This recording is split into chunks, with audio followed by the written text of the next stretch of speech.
सोलापूर बाजार समितीच्या निवडणूक प्रक्रियेतील उमेदवारी अर्ज मागे घेण्याच्या शेवटच्या दिवशी अनेक राजकीय घडामोडी पाहायला मिळत आहेत। भारतीय जनता पार्टीच्या कार्यकर्त्यांसाठी ज्येष्ठ आमदार सुभाष देशमुख हे पॅनल उभे करणार असल्याचे निश्चित झाले आहे। यावर माजी सभापती तथा आमदार विजयकुमार देशमुख यांची प्रतिक्रिया घेतली असता ते म्हणाले, या निवडणुकीत मी भाग घेणार नाही हे यापूर्वी सांगितले आहे, परंतु सुभाष देशमुख हे भारतीय जनता पार्टीच्या कार्यकर्त्यांचे पॅनल उभा करणार असतील तर त्यांना पाठिंबा देणार असे सांगताना जिल्हाध्यक्षांना मुख्यमंत्र्यांनी सर्व अधिकार दिले आहेत, हे आम्हाला माहिती नाही, तसे कोणी सांगितलेही नाही असे म्हणत नकळत नाराजी उत्पन्न बाजार समितीच्या निवडणुका जसजस आज उमेदवारी काढून घेण्याची शेवटचा दिवस आहे आणि मला असं वाटतं की ज्या त्या लोकांनी नेत्या लोकांनी आपल्याला सोयीनं पॅनल द्यायला त्याच्यात कुठलं पक्षाचा संबंध नाही आणि पक्षाचा आजपर्यंत आदेश आला नाही की तुम्ही असं त्यांच्याबरोबर राहा किंवा काँग्रेसबरोबर राहा किंवा काय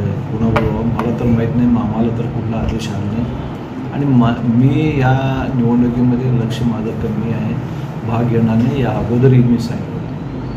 पण पक्षाच्या कार्यकर्त्यावर कुठेतरी अन्याय होत असेल तर मी पक्षाच्या कार्यकर्त्यांच्या बाजूने उभा राहतो। मंत्री साहेब जर का संपर्क त्यांच्याशी सांगत असेल तर आम्हालाही सांगितलं असतं ना, तुम्ही त्यांच्या नेतृत्वाखाली काम करावं, असं काही कधी सांगितलं नाही मुख्यमंत्री साहेबांनी। माझी भूमिका भारतीय जनता पक्षाच्या पाठीमागे आहे। येणारा काळ हा निवडणुकीचा काळ आहे। जिल्हा परिषद, पंचायत समिती, महानगरपालिका, नगरपालिकेच्या निवडणुका होणार आहे।